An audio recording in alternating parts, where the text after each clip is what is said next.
Good morning, students. Today I am going to explain lesson number 6, Directive Principles of State Policy and Fundamental Duties. In the last two chapters, we studied the fundamental rights guaranteed by our Constitution. We understood the importance of fundamental rights in our individual and public lives. With this background, we shall now understand what the directive principles of state policy are. Apart from the 6 fundamental rights, the Constitution of India contains several directive principles. Directive principles are instructions to the government on how to achieve the goals mentioned in the preamble. Fundamental rights put restrictions on the power of the government. A few such restrictions upon the state are listed. State shall not discriminate between and among citizens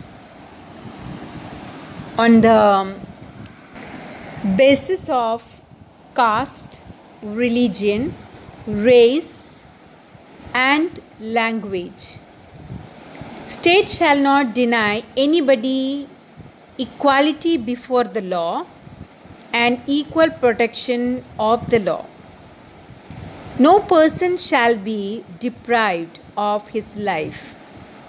State shall not impose any religious taxes. Hence, they are called as directive principles of state policy. When India won independence, we faced a great challenge of establishing order and carrying out smooth administration. Eradication of poverty, backwardness, and literacy had to be urgently pursued. For this, new policies had to be drawn up and their implementation had to be undertaken. Each directive contains a subject for the state policy.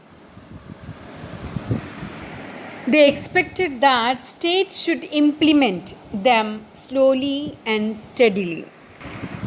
Some important directive principles of state policy.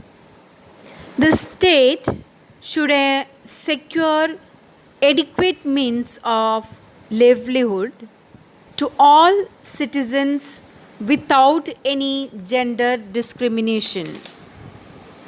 That state should secure equal pay for equal work for both men and women. The state should secure the improvement of public health. The state shall endure to protect and improve the environment and safeguard the forest and wildlife of the country. The state shall protect all monuments of historic interest and national importance. The state shall promote with special care and educational and economic interest of the weaker section of the people, especially the scheduled caste and scheduled tribes. The state shall offer public assistance to citizens in cases of unemployment, old age, sickness, etc. The state shall secure a uniform civil code applicable to the entire country. Foreign policy. It should be the policy of the state to endure to secure the promotion of international peace and security. Girls' education, upbringing of children in a healthy and happy atmosphere, and improvement in agriculture. Due to fundamental rights, citizens get the most needed liberty while directive principles of state policy create an atmosphere conducive to the growth of democracy. Even though we cannot go to the court if a directive is not implemented by the government, we can put pressure on the government in various ways to make a policy in order to meet these goals. Improvements will be possible offered by the government, the facility, that is public toilets, clean water supply, and vaccination of children. In a fundamental duties, in a democracy, citizens have a dual responsibility. They should not only be vigilant that their rights are not unfairly restricted, but should also fulfill some duties and responsibilities.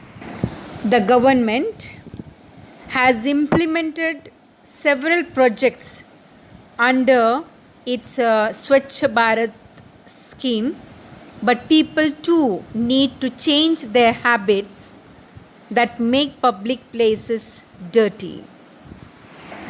In order that the Indian citizens become conscious of their responsibilities, fundamental duties were included in the Constitution.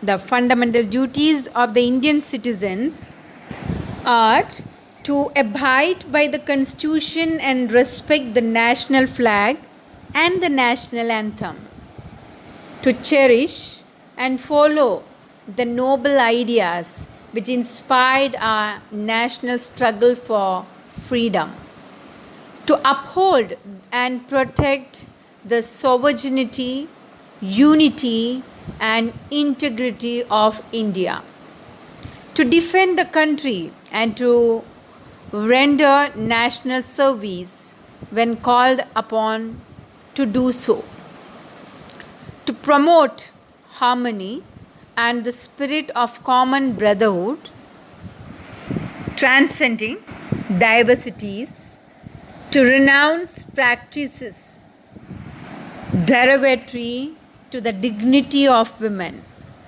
to value and preserve the rich heritage of our composite culture, to protect and improve the natural environment, and to have compassion for living creatures, to develop the scientific temper, humanism, and spirit of inquiry and reform, to safeguard public property and to abjure violence, to strive towards excellence in all spheres of individual and collective activity, so that the nation constantly rises to higher levels of endure and achievement.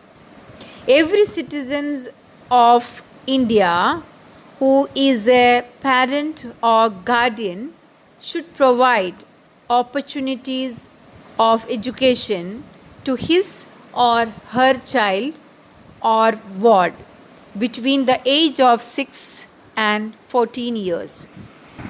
At the beginning of the civics section, we got introduced to the goals and characteristic features of the Indian Constitution. We also considered the rights of the Indian citizens and the legal protection guaranteed to these rights by the Constitution. We understood the directive principles of state policy and the fundamental duties of Indian citizen. For more details, go through the lesson and complete the exercise. Thank you, students.